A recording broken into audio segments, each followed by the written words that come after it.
जीवन कौशल सत्र से संबंधित चर्चा। आज का विषय सुनो और सीखो। आज की चर्चा का उद्देश्य अपनी बात दूसरों तक पहुंचाने का मतलब समझना, संपर्क बनाने या संचार करने का मतलब समझना, असरदार प्रभावी सुनने की कला को सीखना व उसका अभ्यास करना। सुनने और सीखने के कौशलों से संबंधित चर्चा में आप सबका स्वागत है। मैं हूं आपकी जीवन कौशल सहजकर्ता। आज की चर्चा में हम अपनी बात दूसरों तक पहुंचाने और सुनने के कौशल को लेकर बात करेंगे। बातचीत शुरू करने से पहले आज मैं आप लोगों को एक किस्सा सुनाती हूँ। बात तब की है जब मेरी उम्र लगभग आप जितनी ही थी। एक दिन शाम को मैं अपना होमवर्क पूरा होते ही खेलने के लिए बाहर जाने लगी। मम्मी ने मुझे आवाज लगाई और लौटते समय कुछ सामान लेकर आने को कहा। मैं मम्मी की पूरी बात सुने बिना ही बाहर जा चुकी थी। मुझे आखिर में पूरा सुनाई नहीं दिया। मैंने लौटते समय दुकान से 1 किलो मैदा और चावल ले लिया था।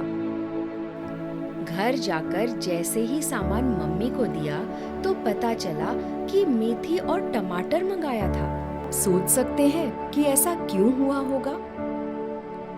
क्योंकि मैंने मम्मी की बात ध्यान से नहीं सुनी।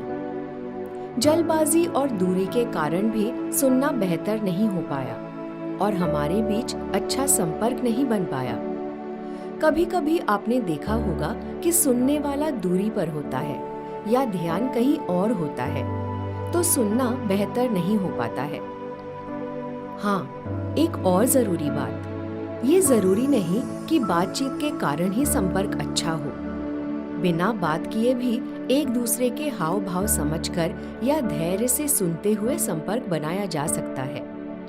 इसके लिए अपनी बात दूसरों तक पहुंचाने और प्रभावी तरीके से सुनने के कौशल का अभ्यास होना जरूरी होता है, क्योंकि ये हमें दूसरों के साथ बेहतर बातचीत करने में मदद करता है। दूसरों को सुनने का मतलब है कि हम उस व्यक्ति को महत्व देते हैं जो बोल रहा है। जब हम प्रभावी ढंग से सुनने पर ध्यान केंद्रित करते हैं और हम ये समझने में सक्षम होते हैं कि बोलने वाले ने क्या कहा है और उसका क्या अर्थ है, ये बोलने वाले के लिए सम्मान दिखाता है और हमें उनके साथ अच्छे संबंध बनाने में मदद करता है। आपने कभी सोचा है कि बेहतर बातचीत के लिए सामने वाले की बात को ध्यान से सुनना क्यों जरूरी है? आपने अनुभव किया होगा कि लोगों तक पहुंचते पहुंचते संदेश क्यों बदल जाता है। अच्छे संपर्क के लिए सिर्फ बातचीत ही जरूरी नहीं, धैर्य से सुनना भी जरूरी होता है। बोलने वाले की जल्दबाजी और धैर्य से नहीं सुनने के कारण ही हम अपना जवाब तैयार रखते हैं या आधी अधूरी बात आगे पहुंचा देते हैं, जिससे संदेश बदल जाता है।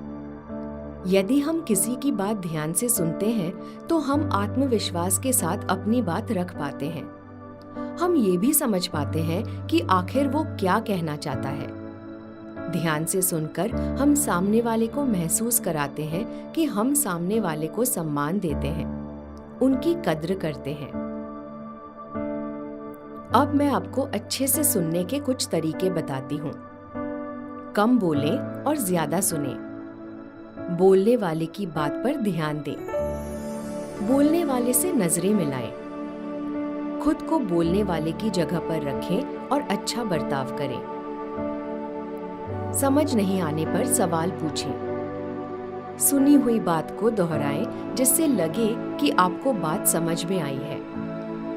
बोलने वाले के साथ जल्दबाजी नहीं करें और उसे अपनी बात पूरी करने का समय दें। आप सुन रहे हैं, इसके लिए अपनी बॉडी लैंग्वेज का इस्तेमाल करें, जैसे कि सिर हिलाना। याद रखें, ध्यान से सुने बगैर अच्छी बातचीत नहीं हो सकती है। हमें बोलने वाले को पूरे ध्यान से सुनना चाहिए। जो बोला जा रहा है उस पर विचार करना चाहिए।